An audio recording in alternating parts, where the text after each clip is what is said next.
Em primeiro lugar, gostaria de agradecer a oportunidade e a presença neste fórum ao Sr. Professor Dr. Martinho Vicente Rodrigues, na qualidade de diretor do Centro de Investigação Professor Dr. Veríssimo Serrão, uma palavra especial de apreço. Também ao Sr. Professor Miguel Correia Monteiro, na qualidade de subdiretor do Centro de Investigação e de Vice-Presidente interino da Academia Portuguesa da História. Distintas autoridades, ilustres académicos,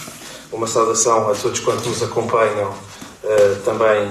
por via virtual. Uma palavra também para as senhoras doutoras Mónica Estrela, Wanda Marques e Susana Duarte, das secções editorial e multimédia e de biblioteca e arquivo deste distinto centro de investigação. Minhas senhoras e meus senhores, o tema que eu hoje aqui trago, com este título, A Preservação e Valorização das Casas Históricas em Portugal, corresponde a uma reflexão que eu tive a oportunidade de desenvolver no contexto académico, universitário, em doutoramento, na área do direito, mas que cruza também com a vertente histórica e, no fundo, com alguns traços daquilo que é a sociologia e a história da arte. Portanto, é um tema que se presta aqui a várias considerações e à intervenção de várias áreas do saber. Com este subtítulo, evidentemente, Desafios e Soluções, eu não tenho respostas absolutas e categóricas para aquilo que são os problemas desta realidade atualmente em Portugal. Eu desenvolverei esta ideia mais adiante, mas numa primeira nota eu diria que há esperança, há atualmente mecanismos, possibilidades de solução, nem tudo está perdido. Ainda assim, é necessário saber agir, saber quando agir e como fazê-lo, sob pena de naturalmente não se alcançar o objetivo pretendido. Eu pergunto a quem agora está presente o que é que eventualmente as imagens que eu aqui apresento têm em comum. Estou a falar de 4 edifícios e uma pessoa, um transeunte na rua, olha para um destes edifícios e pergunta-se que edifícios são estes, qual será a sua importância, tem relevância histórica, arquitetónica, artística, qual é realmente o seu interesse. Eu farei uma breve apresentação. Em cima, do lado esquerdo, temos o Paço de São Miguel em Évora.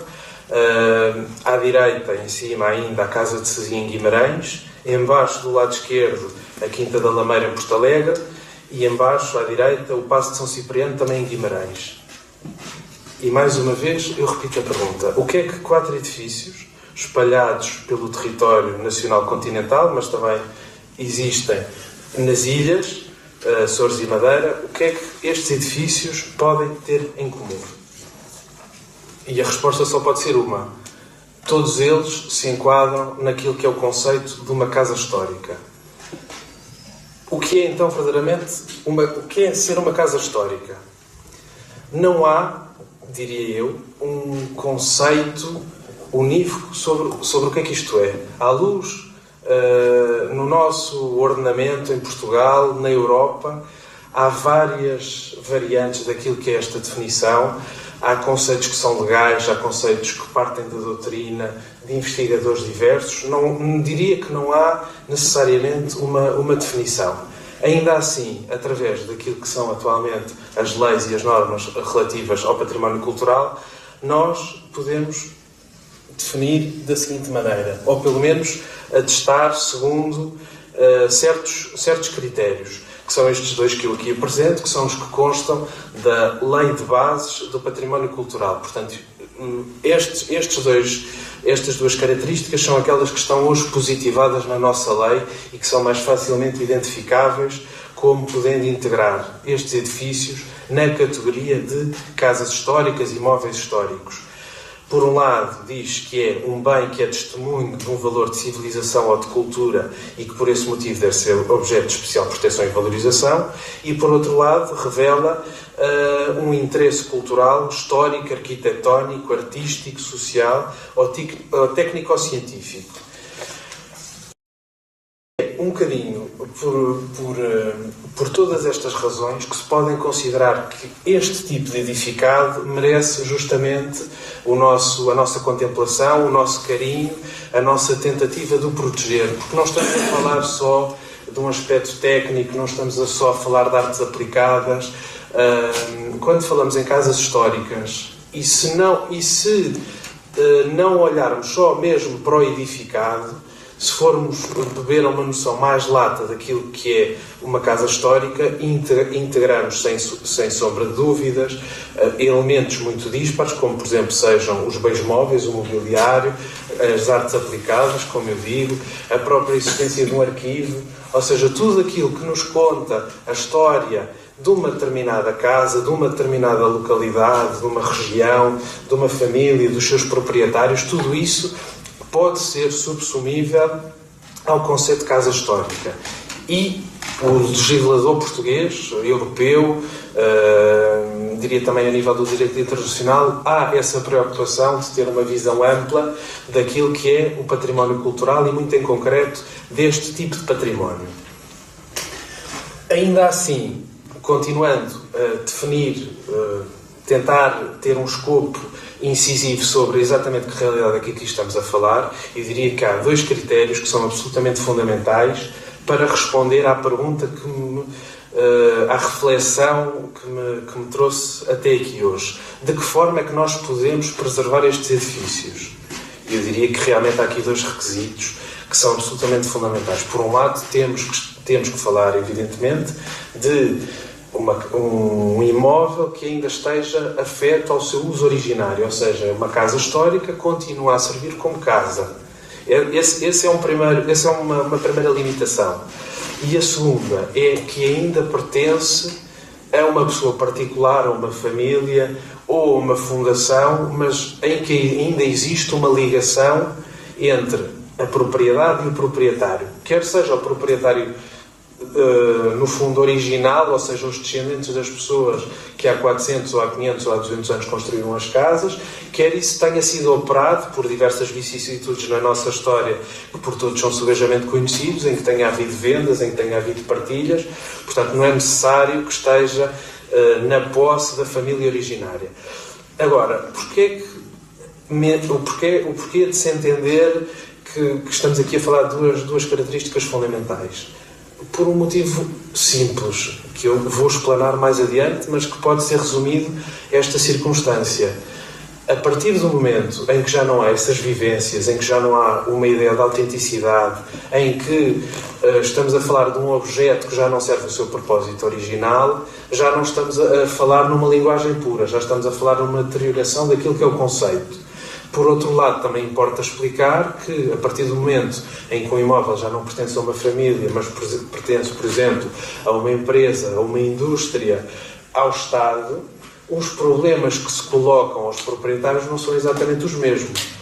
Um dos problemas que nós hoje temos, e que eu diria que é o grande problema, porque exige realmente respostas e mecanismos adequados, e eu diria que até aquele em que os proprietários se batem mais tem a ver com a questão da sustentabilidade. De que forma é que se consegue manter um imóvel? Que em muitos casos trata-se de um encargo oneroso. Há depois, evidentemente, outros fatores. Acho que todos aqui presentes compreendem que o financiamento através do Estado, ou de uma autarquia, ou de uma associação, ou de uma fundação, não é necessariamente igual àquele que se produz quando estamos a falar de pessoas particulares e de uma família. E, portanto, essa é desde já a primeira ressalva que eu faço quando estamos a falar deste conceito, exatamente o que é que estamos a falar. Portanto, fazendo uma súmula, estamos a falar de imóveis que tenham certos valores artísticos, culturais, que continuam a pertencer a pessoas a título particular, ainda que possa admitir a questão de estar integrado numa fundação ou numa associação, sempre dentro deste âmbito familiar, e que continuam a servir de casa de morada de família. Portanto, no fundo, aqui um bocadinho a síntese daquilo que vim a referir. Esta distinção baseia-se precisamente na questão das possibilidades de afetação, ou seja, quando se pensa o que é que se pode fazer ou não com este imóvel, tem que sempre ter em atenção que estamos a falar de um imóvel que não pode ser desligado da sua função de habitação, caso contrário perde parte da relevância e perde parte do problema, e de toda a exposição que eu a seguir farei deixa de, enfim, presta-se a outras considerações, direi assim. O modo de financiamento penso que também já referi, e as opções de conservação também relevam em certa medida de acordo com aquilo que é a classificação dos bens culturais, como imagino que vários dos presentes conheçam, não só a classificação dos bens imóveis como móveis, e também ainda já uma outra distinção entre património material e imaterial, isso no contexto já internacional. Mas, portanto, há aqui realmente que perceber exatamente qual é que é o escopo do que estamos a falar. Ainda numa questão de clarificação, eu devo dizer que em Portugal existe uma Associação Portuguesa de Casas Históricas que abrange todo o tipo de edificações no fundo, com estas características, mas isso não é uma solução pacífica na Europa. E saliento, por exemplo, o caso francês, em que se percebe, em que existe efetivamente aquilo que se chamam as casas históricas, as demeures historiques, das maisons paysannes. Nós em Portugal não temos propriamente esta definição, não temos esta dicotomia. Eu diria que em Portugal tanto o objeto de uma associação como a outra estão enquadrados naquilo que é geralmente a atividade da Associação Portuguesa de Casas Históricas, da qual eu me demarco, não querendo fazer publicidade abusiva. Mas, portanto, a reflexão que aqui hoje me traz é perceber qual é que é verdadeiramente o impacto das casas históricas em Portugal, em termos de dimensão, em termos de implantação. É uma realidade relevante? Estamos a falar de uma situação com impacto residual ou marginal naquilo que é a nossa história, a nossa administração local, as nossas finanças públicas, enfim, perceber um bocadinho qual é que é o impacto verdadeiro da questão, se é mais uma questão académica ou se, por outro lado, tem um impacto mais real. Por outro lado, também perceber, respondendo afirmativamente à primeira questão, de que forma é que se podem alocar meios em que se pode viabilizar este projeto, perceber, no fundo, estamos a falar de uma realidade que à cabeça está condenada, ou há a possibilidade de intervir e de salvaguardar e de envolver as comunidades locais e também a nível mais abrangente, territorialmente. E, por outro lado, perceber de que forma é que podem ser concebidos grupos de habitações ou de imóveis conforme as regiões, conforme as características intrínsecas. Será que há grupos, efetivamente? Pode haver aqui um conjunto de situações que nós possamos usar, ou cada caso é um caso? Isto depende sempre de uma análise casuística. No fundo, estas são as perguntas a que eu procurarei responder. Importa ainda, de uma forma superficial, até porque não estamos propriamente num contexto jurídico, mas perceber fundamentalmente que nós temos algumas disposições, quer na lei, quer na Constituição, que protegem, em geral, o património cultural, em duas vias diferentes, ou eu diria, em três vias diferentes. Por um lado, no artigo 2º, fala-se que a República Portuguesa é um Estado de Direito Democrático baseado na soberania popular, até aí tudo bem, mas no fundo vem-se dizer que a realização da democracia económica e social e cultural e o aprofundamento da democracia participativa também são objetivos deste Estado de Direito Democrático. Ou seja, o legislador constitucional, a Constituição, enquanto país, nós, cidadãos portugueses, Portugal, aposta na democracia cultural, na importância da cultura como uma das formas de realizar as funções do Estado. Essa é a primeira nota que se pode fazer, que vem identificada logo no artigo 9º, tarefas fundamentais do Estado, garantir direitos e liberdades fundamentais, proteger e valorizar o património cultural, promover o desenvolvimento harmonioso de todo o território nacional e, como veremos, as casas históricas, o desenvolvimento de uma rede de casas históricas e a preservação do património cultural acabam por servir de, no fundo, colmatar assimetrias norte-sul, litoral interior, a desertificação. Portanto, acaba também este problema, esta dimensão, acaba por dar, em certa medida, uma resposta àquilo que se considera que são tarefas fundamentais em que o Estado deve intervir. Por outro lado, a cultura e a fruição cultural e a criação cultural são também asseguradas e tuteladas ao abrigo não só de direitos e deveres culturais, como também de direitos, liberdades e garantias. Falando de fruição e criação cultural, de salvaguarda e valorização do património cultural, este eu diria que é talvez o ponto mais incisivo que nós temos na nossa Constituição, que refere precisamente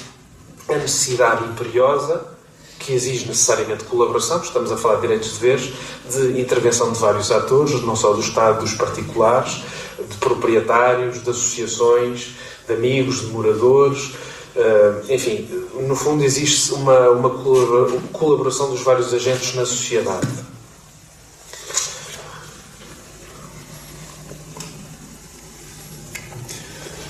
Duas das dicotomias que eu penso que devem também ficar, desde já, absolutamente clarificadas, é que nós temos uma realidade que é complexa. Por dois motivos. O primeiro, propriedade privada versus fruição pública, no fundo,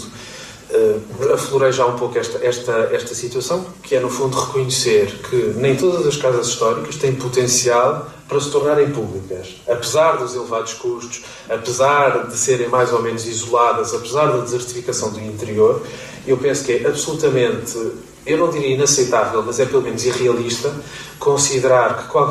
que todos estes imóveis são suscetíveis de passarem para a mão do Estado ou para a mão das autarquias, ou que todos eles passem a pertencer ao público. Portanto, a primeira conclusão lógica é: eu acredito que o conceito de casa histórica está para ficar, é uma realidade com o futuro, e portanto também temos que perceber que importa estabelecer medidas, pensar este problema em termos também de políticas públicas, salvaguardando esta realidade. Nós estamos a falar de imóveis que, pelo menos parte deles, tenderão sempre a ficar nas mãos dos particulares e não a transitar todos para mãos públicas. E, por outro lado, temos sempre esta dicotomia entre aquilo que é a preservação e a rentabilização, que no fundo é reconhecer. Nós temos imóveis, temos valores patrimoniais, arquitetónicos, históricos, literários, artísticos, que merecem a tutela do direito, que merecem o nosso respeito e o carinho que devemos demonstrar perante eles. Devem ser preservados tendencialmente preservando tendencialmente as suas características originárias, mas também não podemos considerar que não tenha que haver aqui um fator de rentabilização económica, ou seja, é impossível também estar sempre e consecutivamente a despender ano após ano ou década após década de valores para rentabilizar as casas, valores para reparar e para garantir que se não se deteriorem, no fundo estando sempre à tona. Ou seja, penso que é realmente necessário desenvolver mecanismos financeiros de governança para permitir que haja um retorno e que haja até um próprio incentivo em que as pessoas cuidem do património que é seu. E, portanto, estes também são um bocadinho pares de conceitos e de realidades que eu penso que devem estar na cabeça de qualquer pessoa que pense este tema, porque me parece que têm que ser bases comuns na qual possamos, a partir daí, trabalhar.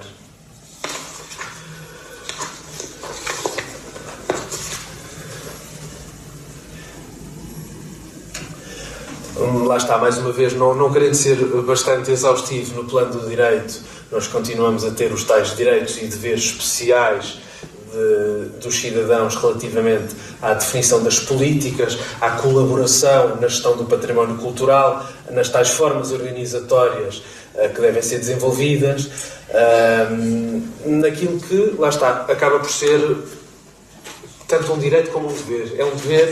dever, é um direito, e, portanto, importa realmente fazer aquilo que está ali na linha B, conservar, cuidar e proteger devidamente o bem, de forma a assegurar a sua integridade e evitar a sua perda, destruição ou deterioração. Isto porquê? Identificação das insuficiências em termos sistemáticos. Quais é que são os problemas atualmente que nós podemos ver naquilo que são as casas históricas? E eu reduzi isto a cinco questões fundamentais. Por um lado, a preservação, que é a tal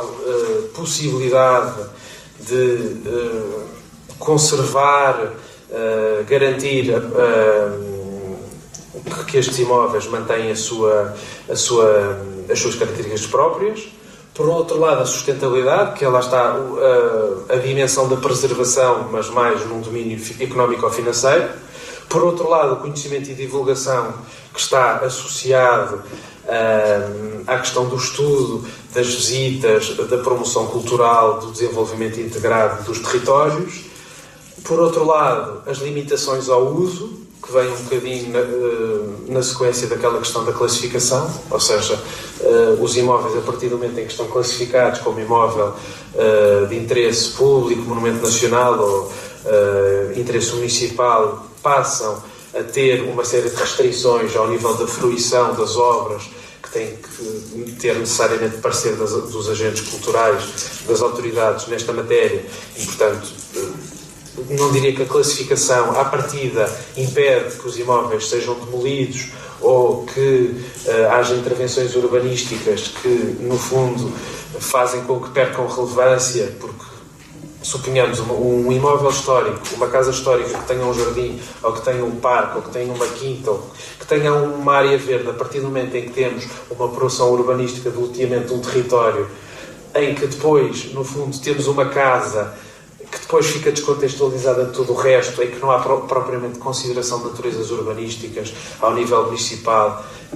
Esta tem que ser efetivamente uma preocupação. E, por outro lado, a questão do financiamento, que é, se estamos a falar de imóveis que são património pessoal, ou seja, não estão integrados em estruturas organizativas, também temos sempre este problema muito premente, que é do financiamento. E atualmente podemos pensar aqui em várias formas de reagir, como o mecenato, os benefícios fiscais ou apoios, mas no fundo também são soluções com as suas dificuldades, com as suas insuficiências. E, portanto, estes diria eu, são as principais insuficiências que nós temos hoje ao nível das casas históricas. Mas, por outro lado, temos também potencialidades. Podemos falar de valor intrínseco, da promoção de valores artísticos e culturais e de um vetor de desenvolvimento regional. Valor intrínseco, enfim, penso que todos nós compreendemos o potencial, no fundo, da visita a este tipo de imóveis, no fundo, é quase como se estivéssemos dentro do museu, ou seja, no fundo, o contacto que nós temos com, no fundo, as artes aplicadas, com as técnicas de construção, com a decoração, são valores intrínsecos, são valores que valem em si mesmos e que servem de exemplo não só para quem estuda essas áreas, para quem as pretende salvaguardar, mas também para a população, para os cidadãos, para o seu desenvolvimento integral, no fundo, a ideia do desenvolvimento integral do ser humano nas suas várias facetas. Por outro lado, falamos também de uma questão de promoção de valores artísticos e culturais, em que eu aqui diria que há, sobretudo, duas questões que se podem colocar. Por um lado, há uma questão de ser possível, através do contacto com os imóveis históricos, voltar a aprender aquilo que são as diversas facetas do construir, do saber e da arquitetura. Acho que é uma questão que em Portugal não se vê muito, nós continuamos a privilegiar a arquitetura contemporânea. Nos outros países não é necessariamente assim, por exemplo, na Alemanha e França, apesar de haver algumas crispações, mesmo a nível de defesa do património, nota-se que há realmente uma política de salvaguarda e um incentivo dos cidadãos e um interesse para haver a preservação. Lá está, isso também deriva da existência de uma cultura muito mais desenvolvida a nível daquilo que é o tal valor intrínseco do património. Por exemplo, no Reino Unido, ou em França, ou na Alemanha, ou em Itália é possível as pessoas fazerem dezenas ou centenas de quilómetros para visitarem não só uma casa histórica, mas um museu, um santuário, coisa que em Portugal não diria que é propriamente generalizado. Acontece, mas não tem a amplitude daquilo que tem noutros países europeus. E por outro lado, acaba por ter uma variante mais, eu diria, profissionalizada, que tem a ver com a parte de todos aqueles que são os técnicos, quem trabalha ao nível da arquitetura, das engenharias, das artes aplicadas com este tipo de património, porque nós temos também em alguns países da Europa e atualmente nos Estados Unidos no fundo uma tendência para aplicar o estilo tradicional. Isso viu-se, por exemplo, nos Estados Unidos com a administração Trump, que tentou reverter aquilo que era uma política desde há muito seguida, que todos os edifícios públicos seguissem aquilo que é o estilo internacional, moderno, dos anos 60, 70, 80. Nesta altura voltámos para, no fundo, fruto desta administração americana, para um estilo mais tradicional, que é aquilo que foi, durante muito tempo, a política da arquitetura oficial americana, que era, no fundo, a ideia do neoclássico e da arquitetura tradicional. Portanto, eu diria que existem aqui duas variantes sobre aquilo que se pode considerar o valor intrínseco e a promoção dos valores artísticos e culturais. Uma terceira dimensão das potencialidades tem a ver com a possibilidade deste tipo de património constituir no fundo, um defensor ou um vetor do desenvolvimento regional, porque nós estamos a falar deste tipo de imóveis, muitas vezes são integrados no espaço periurbano ou rural e, portanto, o modelo de desenvolvimento económico acaba por ser um bocadinho aquele das explorações agrícolas ou do turismo. As possibilidades de aproveitamento deste tipo de imóveis são muitas vezes estes, a não ser que haja realmente um património bastante substancial e que realmente seja extraordinário. E existem alguns casos em Portugal. Na maior parte das vezes nós estamos a lidar com patrimónios que têm que subsistir através de funções de natureza agrícola florestal, criação animal, produtos regionais e, portanto, também é uma questão que também está bastante na ordem do dia. Estamos a falar de setores que, não sendo propriamente bastante, não têm grande potencial de retorno, não têm bastante valor acrescentado e, portanto, também não diria que haja aqui soluções milagrosas para a solução destes problemas.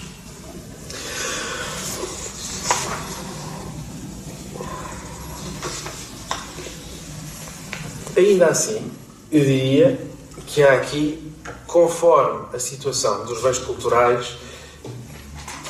há, eu diria, em abstrato, algumas formas de tentar recuperar realmente este atraso e esta ainda falta de apetência, não só das entidades públicas, mas também do setor privado e de todos quantos não são proprietários, de contribuírem para, no fundo,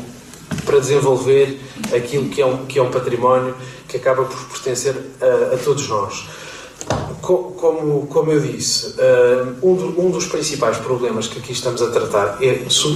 substancialmente é o financiamento e a sustentabilidade, ou seja, a apetência destes imóveis serem autónomos, de gerarem receita própria e de não serem contínuos poços sem fim em que os proprietários muitas vezes têm que investir ano após ano, até que chega a uma determinada altura já não têm mais capacidade de o fazer e a partir desse momento no fundo as casas acabam por cair em ruínas, se atendermos também ao facto de muitas delas, como digo, estão no interior, que nós temos também problemas de desertificação do interior, que há outras questões que também afetam este património, designadamente o facto de haver, não diria propriamente famílias numerosas, mas estamos a falar de famílias, estamos a falar de uma situação que colide com quinhões hereditários, com heranças, cada pessoa tem direito a ter a sua parcela, muitas vezes também irmãos ou tios ou primos que sejam todos titulares, que tenham direitos sobre o imóvel, podem não estar de acordo. Portanto, há vários fatores de natureza índole muito prática que acabam por condicionar o futuro dos imóveis e lá está, é uma questão muito prática, daí que tem que ser visto caso a caso. Mas eu diria, quanto à questão do financiamento, existem fundamentalmente dois modelos. Um modelo anglo-saxónico que se baseia muito na questão da filantropia e um modelo continental europeu que no fundo acaba por ser o Estado a financiar os agentes culturais. E nós integramos claramente neste segundo modelo, tanto assim é, que já fiz referência a diversas das disposições constitucionais, da própria Lei de Bases do Património Cultural, encaminhamos, sem sombra de dúvidas, para este modelo mais de índole continental. Daí que as possibilidades de financiamento do património não sejam muitas. Por exemplo, o exemplo do Portugal 2030, a nível de fundos europeus, existem algumas linhas de financiamento especificamente para requalificação de património histórico-cultural, mas, lá está, em termos de restrições, aquilo que podemos dizer é o seguinte: só podem concorrer a este tipo de apoios a Administração Pública Central, o setor empresarial do Estado, as universidades ou entidades privadas sem fins lucrativos mediante protocolo com a entidade setorialmente competente. E, portanto, daqui conseguimos já perceber que estes imóveis, as casas históricas, não se integram à partida em nenhuma destas modalidades. Por outro lado, existe outro fator que também pode permitir, em termos de reabilitação, mas que também não é uma solução mágica, que é a questão da reabilitação urbana, se os imóveis estiverem nas tais áreas de reabilitação urbana delimitadas pelos municípios. Mas, mais uma vez, não estamos propriamente a falar de uma situação que seja geralmente aplicável a todos os imóveis e a todas as casas históricas. Portanto, também não considero que seja propriamente um mecanismo que se possa aplicar, regra geral, a todos os imóveis. Por outro lado, há ainda a questão dos benefícios fiscais, aquilo que usualmente se chama o Estatuto do Mecenato, que verdadeiramente não existe. Essas disposições estão consagradas na Lei dos Benefícios Fiscais, mas permite-se que, através quer de isenção de IMI, quer em isenção de IMT, que os imóveis classificados como monumento nacional, imóvel de interesse público ou imóvel de interesse municipal, consigam ver reduzidos um certo tipo de custos. Justamente estes a nível dos impostos,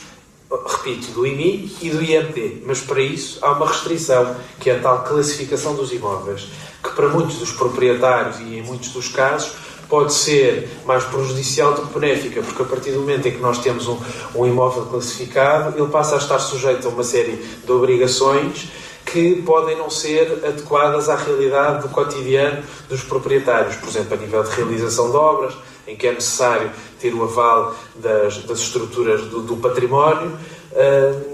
pode não se coadunar com a gestão de um imóvel, ficar à espera de uma autorização para proceder a uma obra. Não só das próprias licenças camarárias, mas desta própria, que no fundo que é de uma área da tutela da cultura. Por outro lado, temos os apoios. E eu em apoios, enfim, entendo que é uma categorização genérica, não queria particularizar, mas aquilo que eu diria, quer públicos, quer privados, mas volto a insistir, havendo estas dificuldades que se fazem sentir ao nível precisamente da sustentabilidade,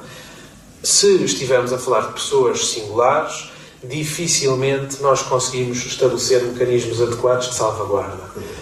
Se for integrado numa estrutura, numa fundação, numa associação, a criação de uma liga de amigos, ou seja, se houver uma estrutura montada em que seja, por outro lado, seja sindicável, ou seja, se nós conseguirmos auditar as contas e perceber se alocamos os fundos corretamente, fundos em termos gerais, portanto, fundos europeus, mecenato, se for possível averiguar qual é o destino dos bens e em que seja possível envolver a comunidade, há realmente um futuro para estes imóveis, mas lá está, a restrição acaba por ser esta. É preciso fazer este esforço de transformar aquilo que no fundo é um património particular, singular, ainda que seja detido por várias pessoas físicas individuais, é preciso transformar isto numa pessoa coletiva, ou seja, numa fundação, porque só nesse caso é que nós temos uma estrutura em que no fundo, há órgãos sociais, há atas, há um conjunto de documentos, mesmo até de índole financeira, de contas, que permite conceber a ideia do Estado ou, no fundo, das entidades públicas, das câmaras, das juntas, poderem prestar algum tipo de apoio regular ou contínuo ou periódico que não seja só em casos limite, em risco de ruína iminente, ou em casos de expropriação urgente, ou para acudir a uma qualquer necessidade contingente do momento e não para pensar numa política a longo prazo. E, portanto, no fundo, esta é também um bocadinho uma sensibilização que eu faço, que é realmente necessário pensar na questão das fundações, mas que lá está, mas também não é um exemplo, não é uma solução mágica, nem todos os imóveis históricos, aqueles que têm mais dignidade e que todos nós conhecemos, têm a potencialidade de terem algum tipo de estrutura destas, mas nem todos. Muitos integrados em espaços rurais com baixa densidade populacional, não há nem a tal cultura de conhecimento do território nacional, nem há os mecanismos que permitam que haja ali uma estrutura com encargos, com pessoal, a produzir documentação. Quer dizer, não há capacidade de transformar isso numa estrutura orgânica e funcional. Daí que também a situação destas fundações ou destas ligas de amigos que se podem constituir, no fundo, com contribuições para restaurar aquela sala, ou aquele objeto, ou o portão, ou a casa da eira, ou, no fundo, uma qualquer dependência destes conjuntos, fica um bocadinho à mercê daquilo que é a própria atratividade do local onde estão inseridas. Isso acaba por também ser um pró e um contra. Acaba por ser uma realidade que está, no fundo, não é possível combater. Ou há realmente um interesse das pessoas em deslocarem-se, em envolverem-se. Também há um interesse na comunidade rural, na comunidade local, em fazer com que o património também seja deles, em que queiram participar, em que, no fundo, sirva, a partir do momento em que uma casa histórica deixa de ser, no fundo, o centro nevrálgico ou um dos pontos principais de uma determinada localidade ou de uma região, muita coisa está mal. E para resolver, de maneira que realmente é preciso pensar um bocadinho nestes casos, qual é que é a solução mais adequada a cada imóvel, se é possível conjugar eventualmente algum deles, mas no fundo perceber, cada caso é um caso, é preciso analisar todas as características próprias, ainda que lá haja um conjunto de instrumentos jurídicos e financeiros que permitam de alguma forma ter algum princípio de salvaguarda. Neste contexto de preservação, eu salientava um documento que eu diria ter alguma relevância, ainda não teve os frutos práticos esperados, diria eu, que é, no fundo, a Declaração Mateus Santar, que resulta da reunião de um conjunto de proprietários de imóveis históricos, eu diria até a maior parte deles classificados como património nacional ou património de interesse público, e que, no fundo, aquilo que aqui se pretende é dar resposta a todas as insuficiências que são hoje identificadas. E transcrevo literalmente aquilo que resulta desta declaração, penso eu, de uma quinzena de proprietários, em que se especifica a necessidade de intervenção de proprietários de património privado de entidades governamentais, de organizações e de comunidades para, justamente, a questão da preservação, da inovação dos modelos de governação, de que eu acabo de tratar. Portanto, parece-me que esta é talvez a questão mais sensível, sem realmente pensar em reformar a lei, o Estatuto dos Benefícios Fiscais, a Lei de Bases do Património Cultural.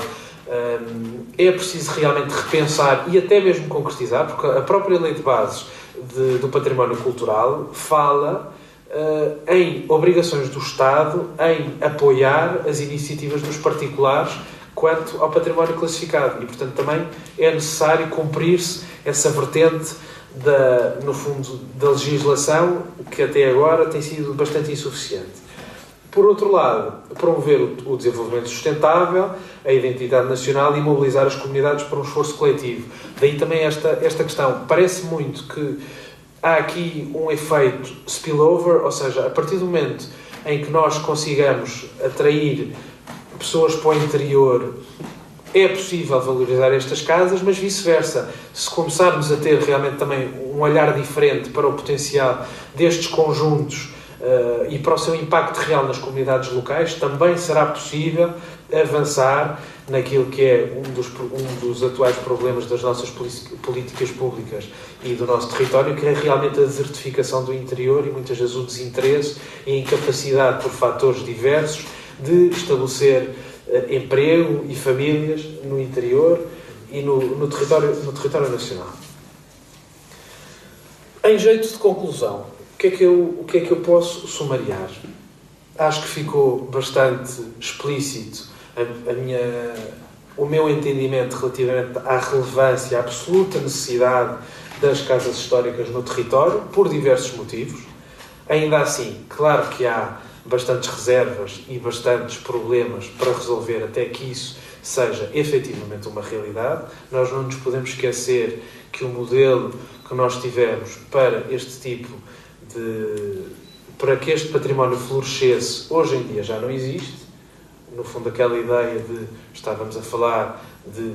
casas muitas vezes inseridas no espaço rural que dependiam da agricultura ou da pecuária ou de atividades que estavam ligadas à terra. Nós hoje temos grandes deficiências nos nossos setores primário e secundário, daí que realmente haja dificuldades a este nível. Existem vários esquemas que podem ser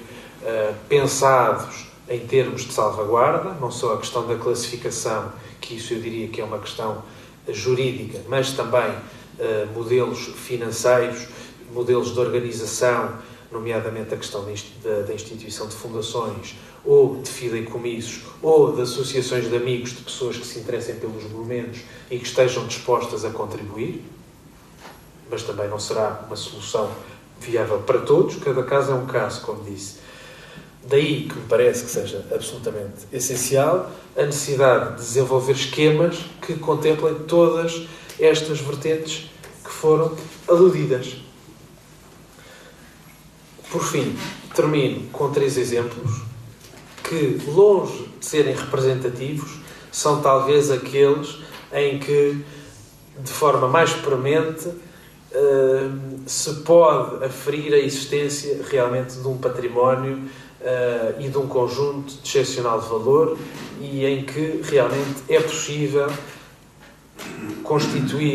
constituírem, em termos de fundações, constituírem grandes polos de dinamização regional, que são, a saber, em cima, o Palácio Fronteira, em Lisboa, em Benfica, em baixo, por todos conhecido, também imagino, a Casa de Mateus, ou o Palácio de Mateus, em Vila Real, e do lado direito, no canto superior direito, agora falta-me o nome, mas se não estou em erro, a Casa dos Botelhos de Nossa Senhora da Vida, nos Açores. O que é que estas 3 casas têm em comum? Todas elas estão constituídas sobre esta forma que eu acabo de dizer, no fundo, em fundações. Todas elas conseguem ter alguma relevância a nível regional, eu diria até a nível nacional, em termos de promoção da cultura, e serão para todos, diria eu, exemplos daquilo que deverá, no fundo, nortear a intervenção e, no fundo, o entendimento dos proprietários, dos arquitetos, dos visitantes, de todas as pessoas que, de uma forma ou de outra, acabam por estar envolvidas no património, que é o seguinte: é desenvolver, apadrinhar, aplicar o máximo do nosso conhecimento e do nosso saber, desenvolver estas potencialidades e para que este património consiga ser justamente um foco de desenvolvimento regional e que possa extravasar não só o âmbito local e regional, mas também nacional. E essa era a mensagem que eu gostava de deixar aqui hoje. E agradeço mais uma vez a oportunidade.